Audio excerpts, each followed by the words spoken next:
Okay, welcome everyone. We have Bryan Klimkiewicz from the State Department of Education with us tonight to ask some of our special COVID special education questions. And our staff have put together some questions that are commonly being asked through our office.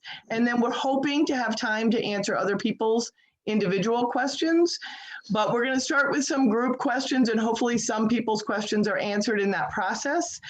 You can ask some clarifying questions in the chat box if you would like to get a further understanding of what we're talking about, or if you have additional questions and you want to put them in the chat box, that would be fine too.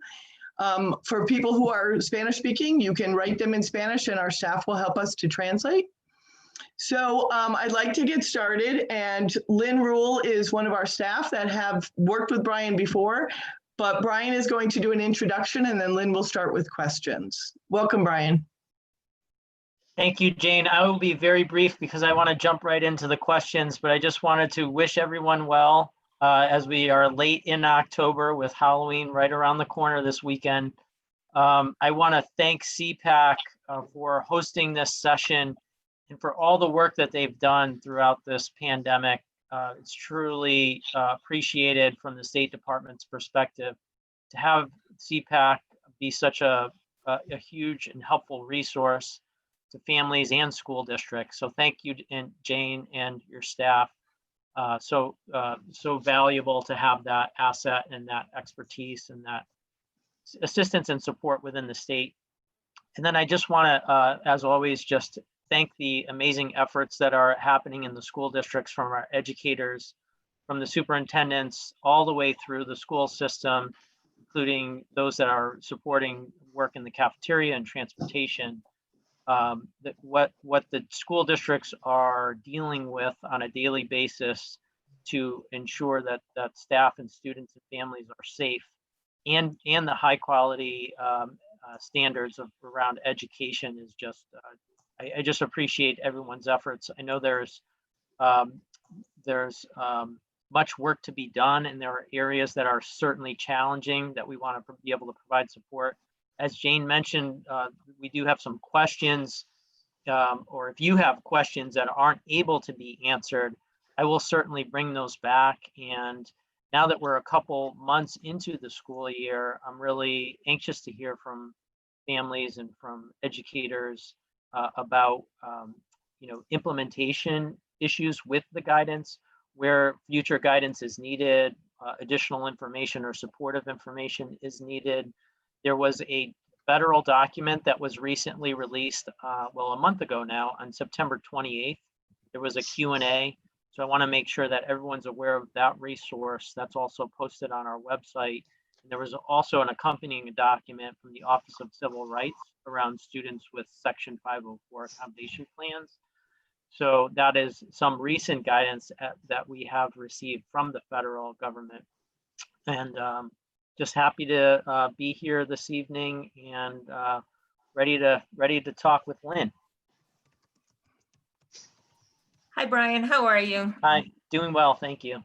Thank you so much for coming back and joining us. So it was about 2 months ago that we had a conversation. You joined us as part of our back to school presentation before we all went back to our various models. And since then, we've had a lot of questions coming up around the Learning Model IEP implementation plan. And when you were on with us, we did talk about that briefly on that day. So now that we are back in school, I would just like to take a moment, if you could talk a little bit about how those implementation plans are designed to work in situations when schools are now closing, not closing, but maybe going remote for a 2-week time frame because there is an uptick in COVID cases, and how that impacts those students who have IEPs, who may have those Learning Model IEP plans. Thank you, Lynn. Yeah, it's in those cases have certainly come up, in some parts of the state already, and others that are considering those types of temporary shutdowns, which we've received questions about. So first, I'll say that the IEP, we'll just call it the implementation plan to kind of condense that long time plans. We're designed to provide flexibility for the school districts and the parents to be able to implement the IEPs in all different learning models, including in-person, remote, or hybrid.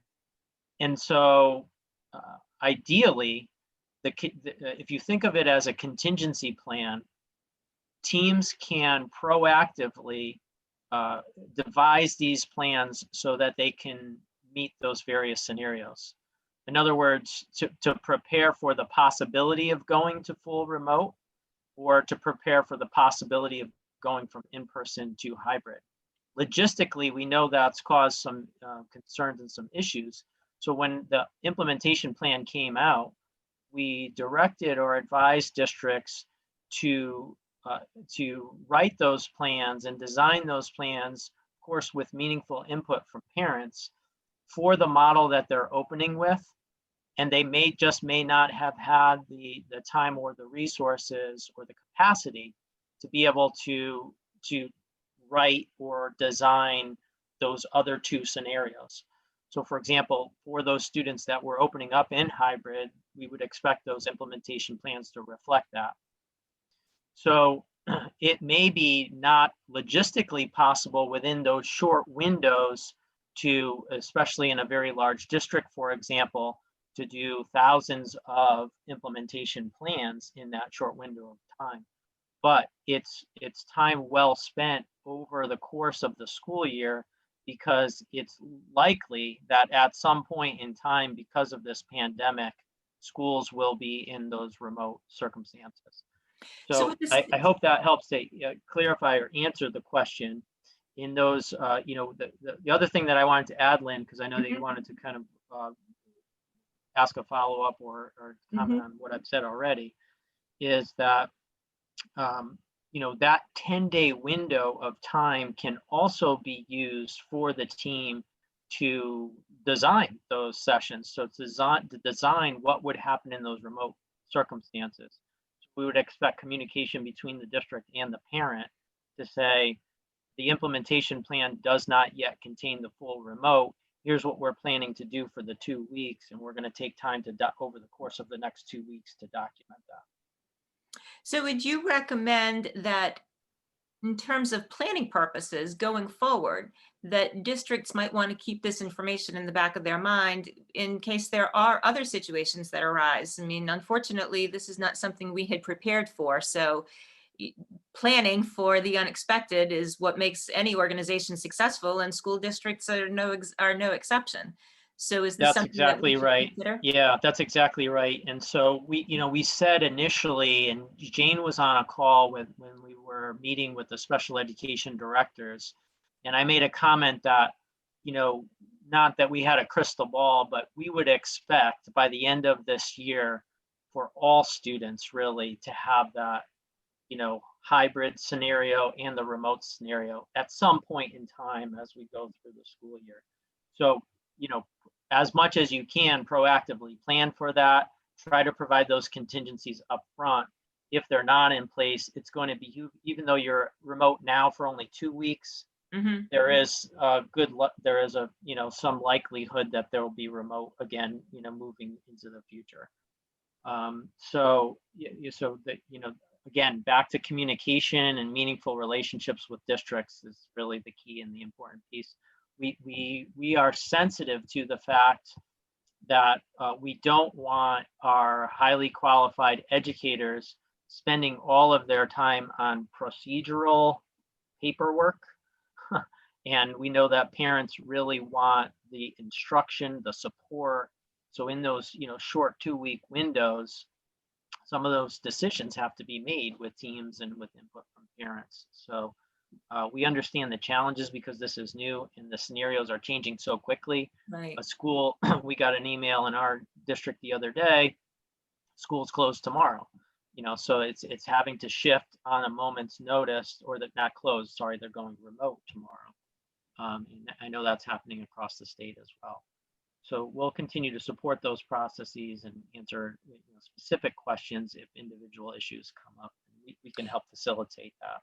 So now what happens when these situations do exist and a school building is maybe shuttered for a couple of weeks, or perhaps just a classroom, maybe it's just one teacher, maybe it's just a service provider.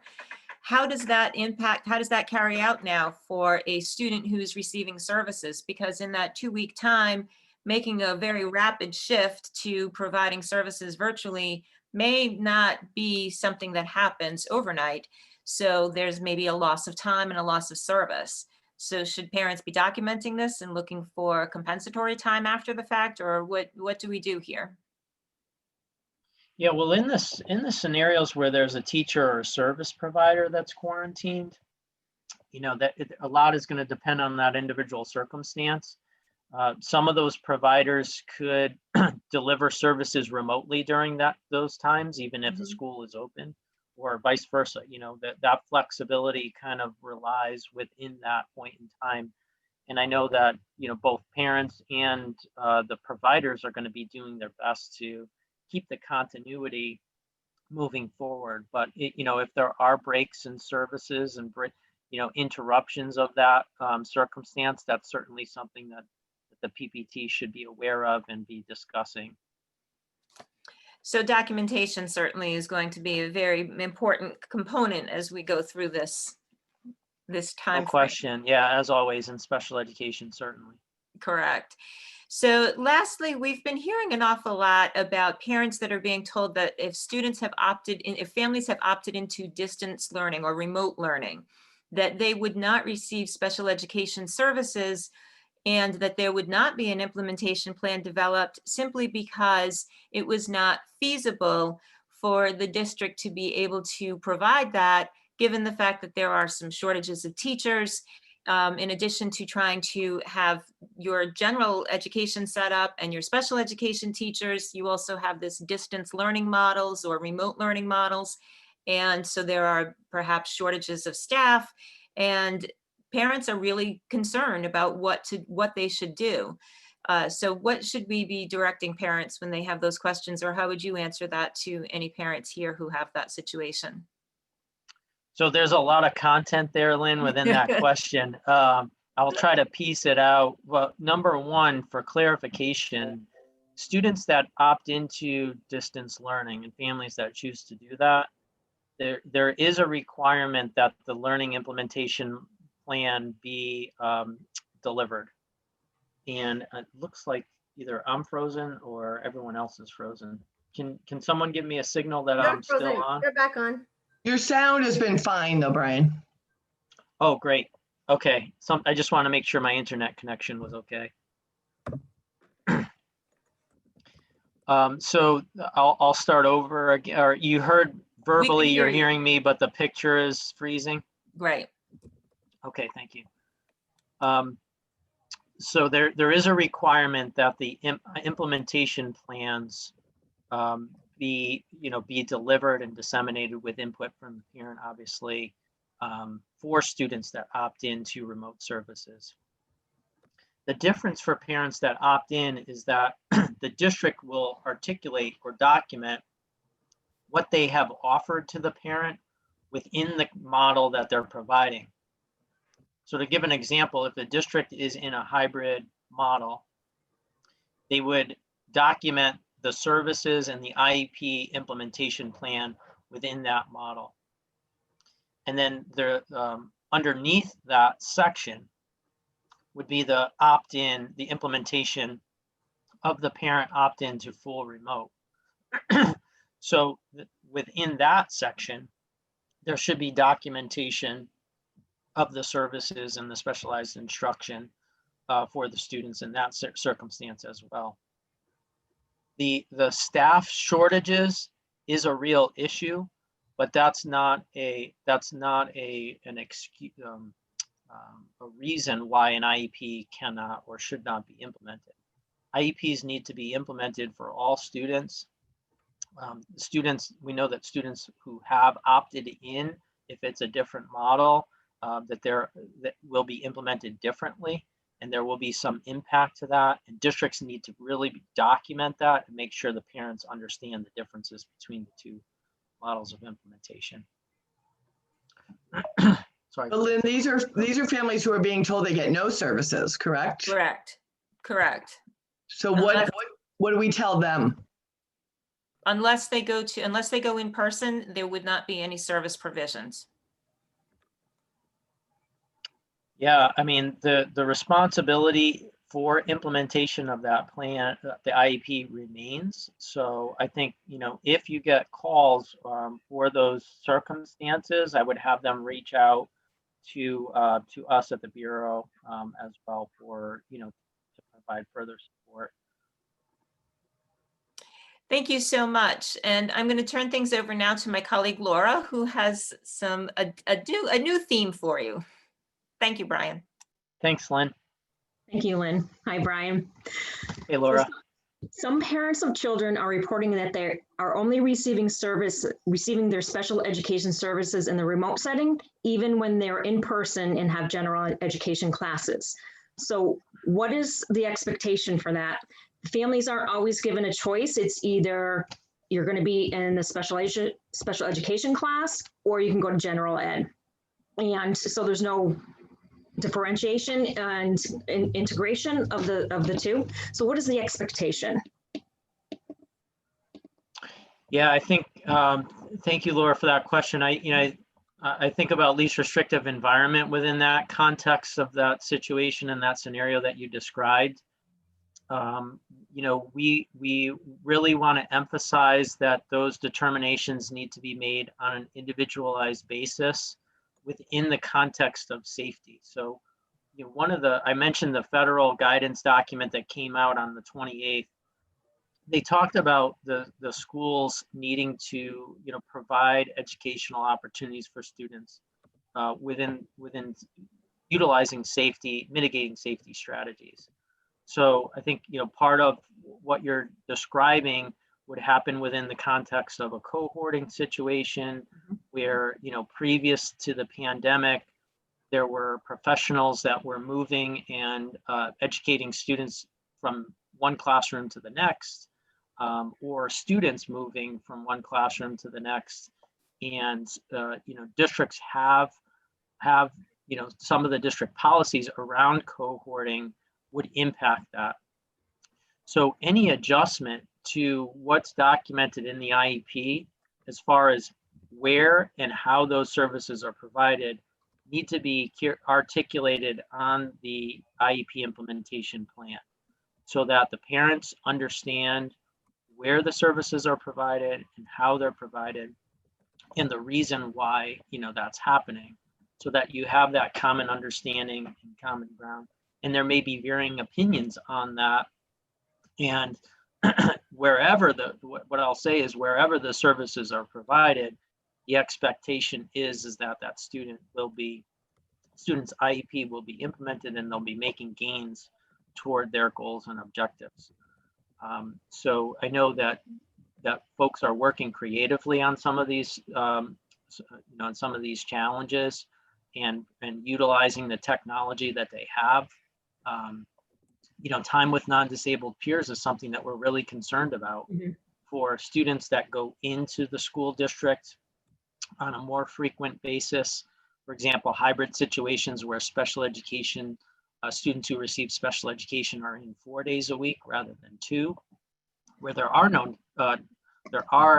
no typical peers. Excuse me. There aren't typical peers within the classroom. I may have to grab some water. I might not be able to finish the Q&A. I'm gonna text my kids and have them bring me up some water. Can I do an interruption, Bryan, just to make sure? Because I had thought that the closed captioning was going to be in Spanish and it's not, it's in English. And okay. I have not been able to change it. Si alguien necesita traducción en español, si me dejan saber, por favor, porque entonces lo que puedo hacer es escribirle en la sección de la cajita del chat a lo que se está diciendo. Yo esperaba que los subtítulos iban a ser en español, pero son en inglés. Le puse un comentario, pero nadie ha dicho nada. Y veo que hay como 5 participantes que participaron en esta clase.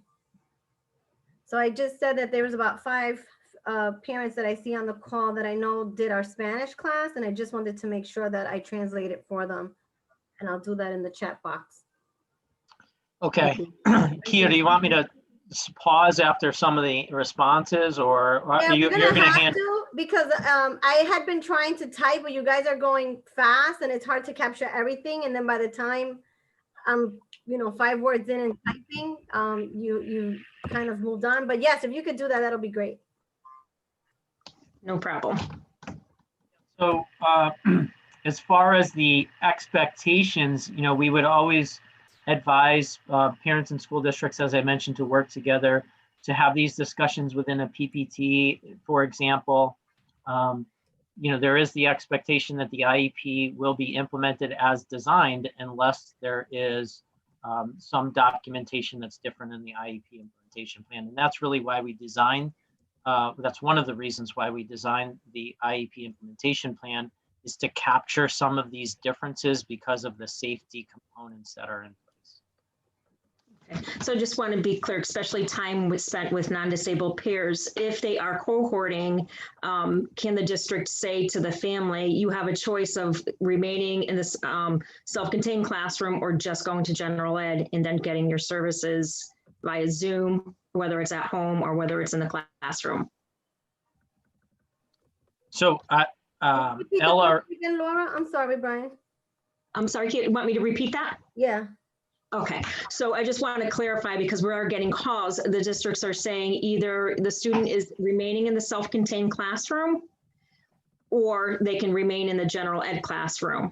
And how would they get that integration with non-disabled peers? What can we say to our parents? I think I captured that question.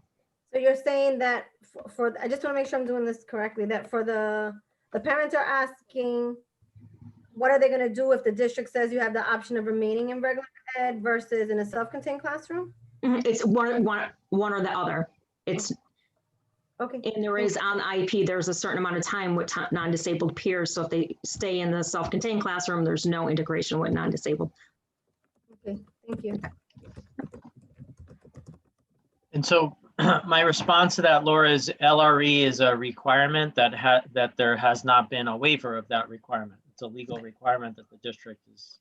The safety strategies is something they're doing for safety and health. So it's two conflicting things. Right. I wouldn't present it that way. It's working with the parent to help them understand the situation and then making the best individualized decision for that student. If parents disagree with that, concept, they have rights to be able to follow up with the district first and with the State Department second, after that.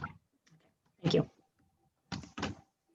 I think for my purposes, I think the thing we need to clarify the most is that parents don't have to make a choice between general ed or special education. They need to work with the district to get a program that can manage both of them if that's something their child has in their IEP. Because currently some parents are reporting they're being told they have to choose between those two settings, that it's not being negotiated to make it work out. So parents can call a PPT to ask to make that work out as a way to communicate and get that clarified if they're not on the same page.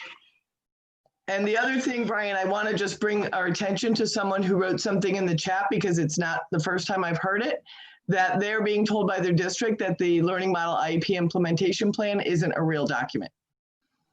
And I think what I heard you say is if they don't use that there's an obligation to meet the IEP, first and foremost. If they're not able to, they can use the IEP implementation plan to say what they're going to do instead of.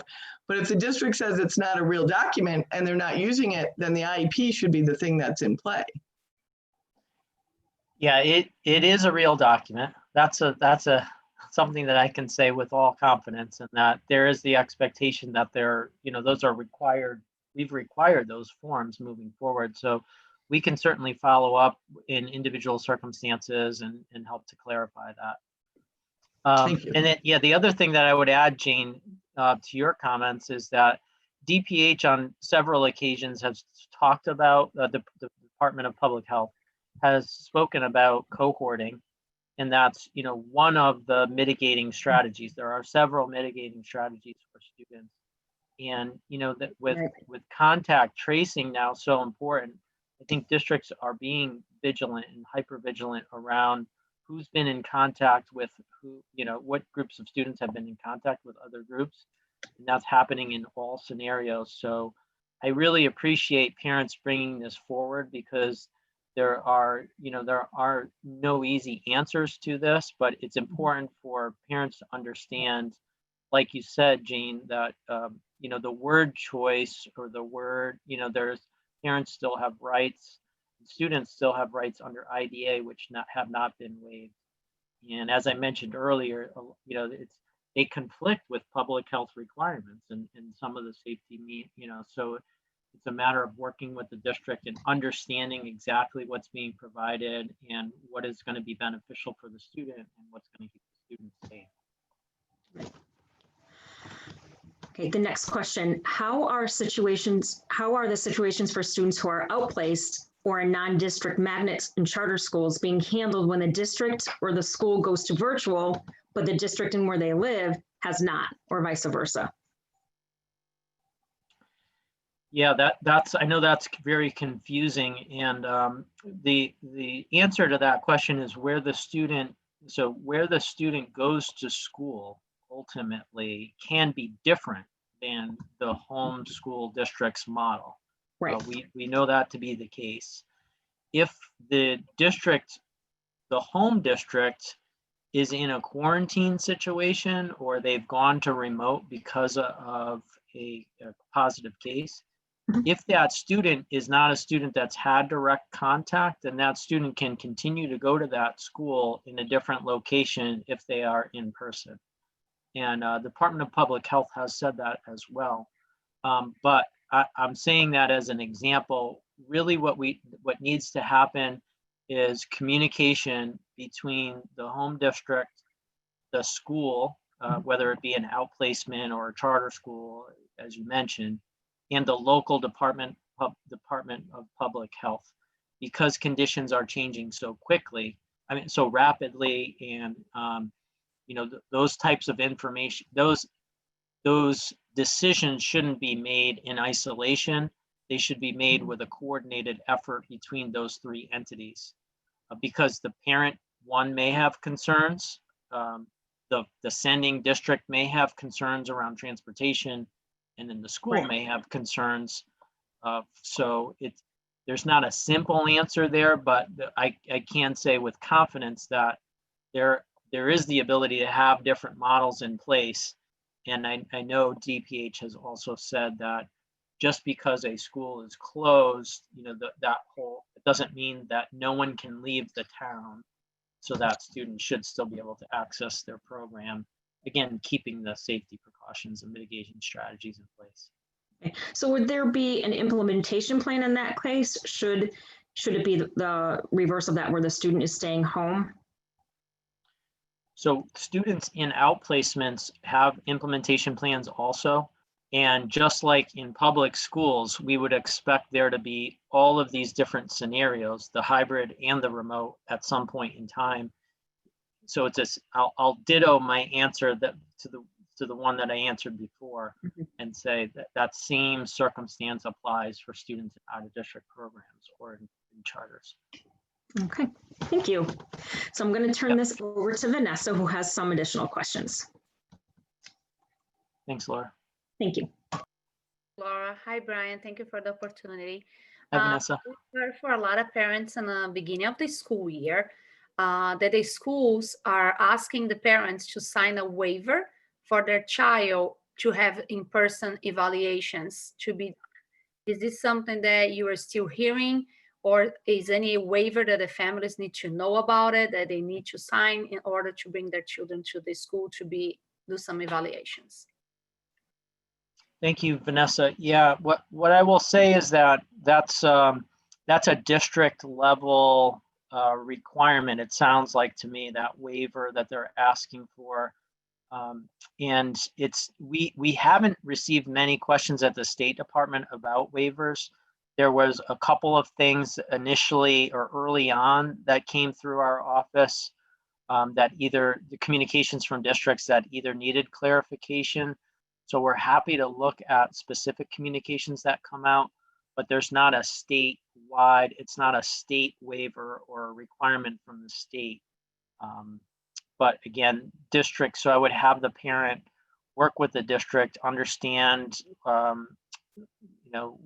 the waiver is, why the waiver is being asked to be signed.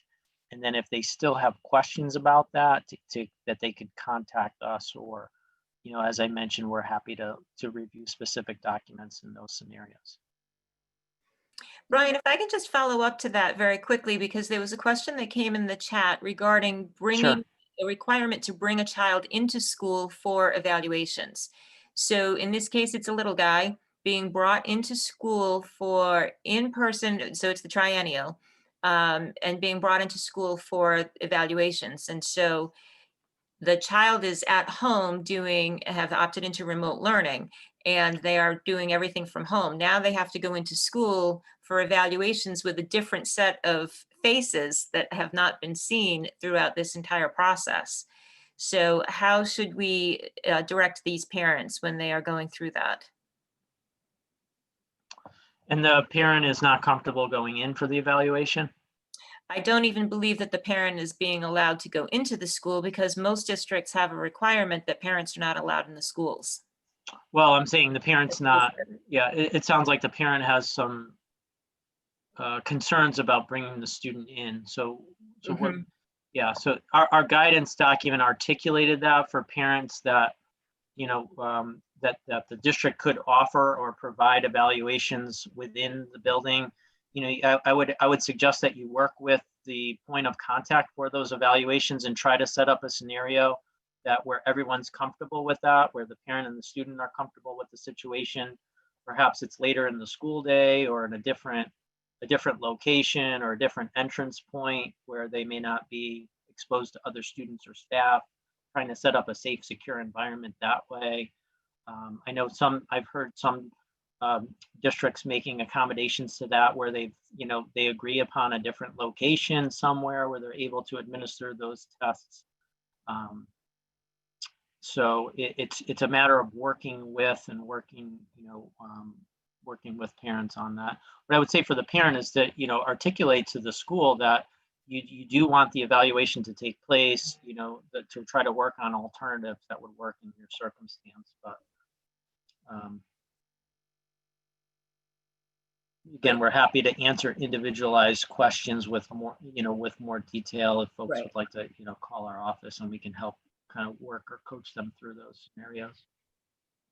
Thank you. Vanessa, go ahead.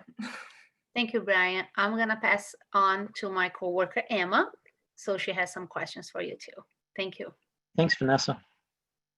Hi, Bryan. Thank you, Vanessa. Hi, Emma. Hi. So what happened when educational support is being provided by someone who isn't trained in a particular method of intervention that the student needs to get FAPE, due to staff not being trained to do those interventions? For example, ABA or autumn literature intervention. I think the audio started to go a little wacky there at the end, so I apologize, but I think I got the context. I got most of the question. So you're asking about trained staff, like if a particular intervention requires training, but the staff aren't available due to capacity, and that's certainly and that's certainly a challenge. And I know we're hearing a lot about staffing shortages and teacher shortages. Dr. Shawana Tucker, who is our Chief Talent Officer at the State Department of Education, who's fairly new to the State Department of Education, has really been working hard with our stakeholders in an effort to try to address the teacher shortage issue, in working with higher ed and working with the different organizations to try to be able to provide support, because it's happening, not only in special education, but across all professions and all educators. Yeah, so in those scenarios, depending on what the particular depending on what the particular service is, there would be an impact, for that student. So, we would want to monitor that student's progress. Again, the expectation is that IEPs will be implemented. Staff shortages is not a reason to not implement the IEP, but it's an outcome of the pandemic that we're in. So, yeah, so again, you want to be in communication with the school district, understand what efforts they're making to deliver those services when they're able to, with the staff that need to deliver those services. And, in many circumstances, there's a lot of creative solutions that are happening for supporting the students in those interim periods of time.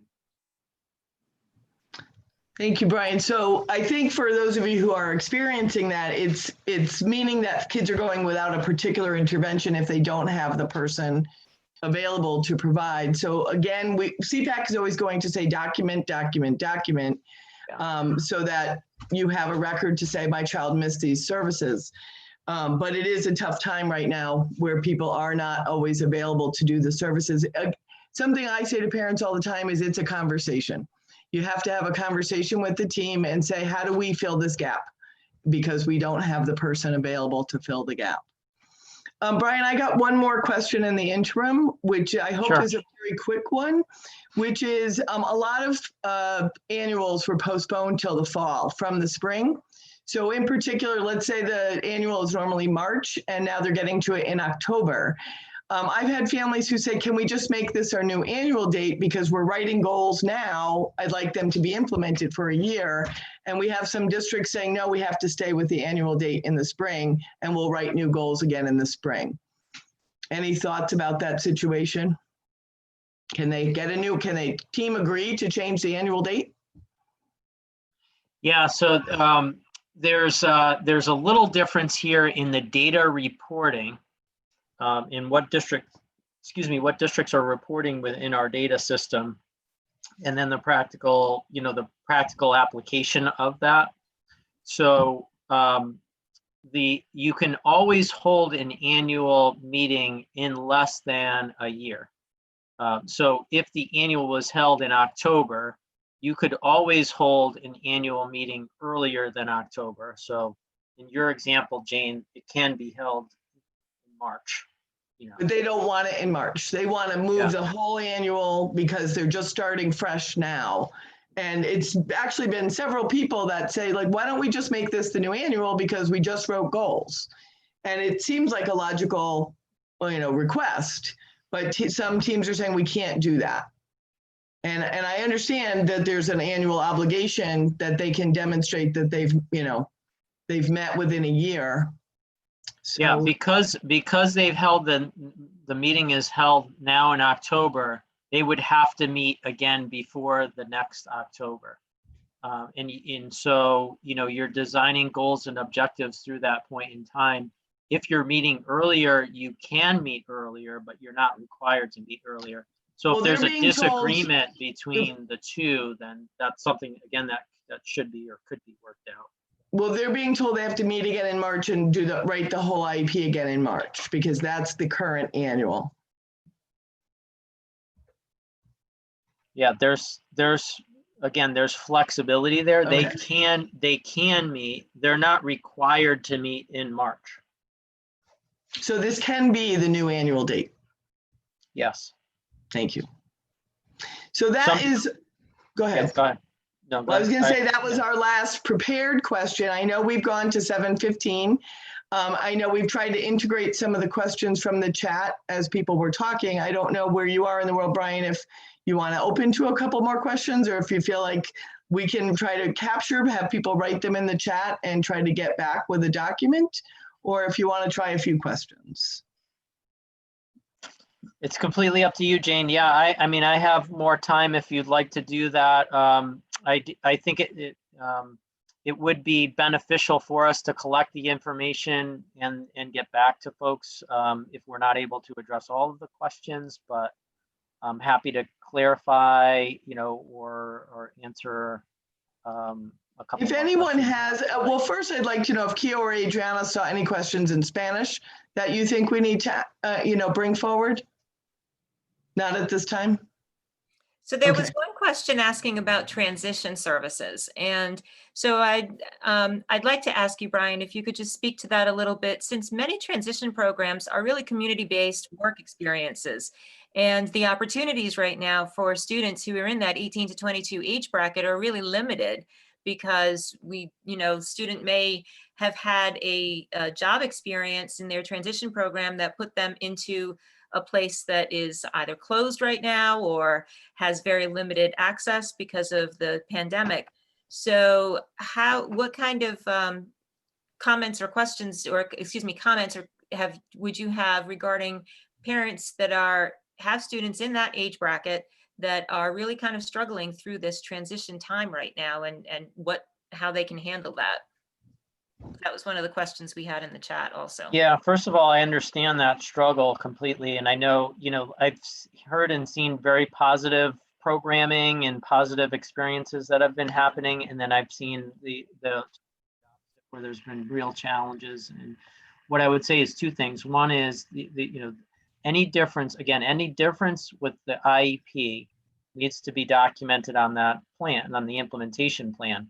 So those types of adjustments can and do take place, within documentation of that form. So that's a tool for meaningful conversations around that. The other piece of this is the planning and placement team really needs to discuss those goals and objectives, to take a close look at what is being recommended, so that that student makes gains in those post-secondary ed goals.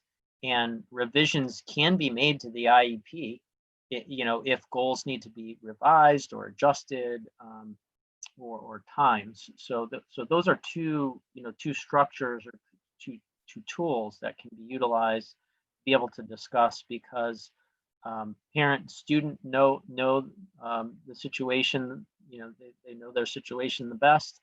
The school knows the resources and understands the student the best. So that really is the purpose of the PPT, to be able to talk through and work through those scenarios. I would also say that our transition point of contact at the State Department has wonderful resources. Our website has been redesigned, and we have some new resources within the context of COVID that I can share and send you a direct link for. But we have some really great resources and strategies. We had last year in the fall, we had teachers from programs record best practice strategies for students within the remote setting for that population from 18 to 22. So that's another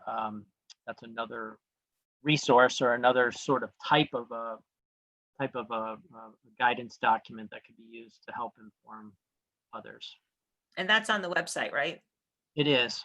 Okay. Yeah, so I can send you those direct links, so people don't have to hunt around on our website to try to find it. I think we might have just put it up there, so that's Oh, good. great. Thank you. They've been putting links up The team is throughout awesome. the session on all the different things that you've mentioned, so everybody's right on it. That's the awesome CPAC team. They are an awesome CPAC team. I just put in our email address, and it suggested that people email us if they have additional questions that we didn't answer tonight. And we will always try to come back and answer people's questions, or when you email us, we'll get you a direct answer. And whether we need to go to Bryan or we can answer it ourselves, we'll get you an answer. So it's right there, CPAC at cpacinc.org. We really appreciate you guys joining us. We really appreciate Bryan giving us her time. Please notice our CPAC staff. Lynn, I see you. I will give you a minute. These are the folks that you get when you call the office. They are the lovely women of CPAC that are here to help people. So please utilize our wonderful staff. And Lynn, go ahead. So we did get one question from Facebook, Bryan, which was advising parents whose child has not received any special ed services from their special ed teachers since last year, from March until June, due to COVID. So during that entire spring timeframe, they did not receive any services. So what would you recommend to this family now to move forward? They've received services this year, but not from March through June? I am not certain about that. It came to us on Facebook, so if I get a Okay. response to that, then I can put that up there. Yeah, what I would have that parent try to talk to us directly offline so we could try to get more information, but yeah, it's, I mean, that's disheartening if they're, you know, with no contact. I know there was certainly an impact on all of us, you know, during that time in the spring, but I know that there were a lot of efforts made. So I would just ask that parent who posed that question on Facebook to follow up with a phone call with us so we can talk through and try to get more specific information on that. Great, thank you. And for everyone else, if you see, we just put up a poll on our Zoom page, and if you would just take a moment, there's 3 questions, so you do have to scroll down. If you wouldn't mind, please doing that for us. And I'm putting our phone number for people who don't want to use email. You can also call. And we have staff available from 8 to 4, Monday through Friday. But typically when you call, we will get a call back from people because we're dealing with other calls all the time and we put folks in a line, in a queue. But please call us if that's preferable to emailing us. And we will be there to answer your questions as best we can. Thank you, everyone. Have a safe night. Thank you. Good night, everyone. Thank you, Bye. Brian. Hey, please Thank make sure you. you fill out the poll. We only have 25 responses. Oh, fill out the Don't poll. leave. It's really helpful if folks your can do homework. that for us. Yes. Thank you. Good night. Hey, Yvette, thanks for joining. Of course. Good work. Thanks, Yvette. Thank you so much. Bye, Lisa. Bye. Good night. Good night. Hi, Lisa, thank you. Hey, Marie. Good night. Thank you. Good night.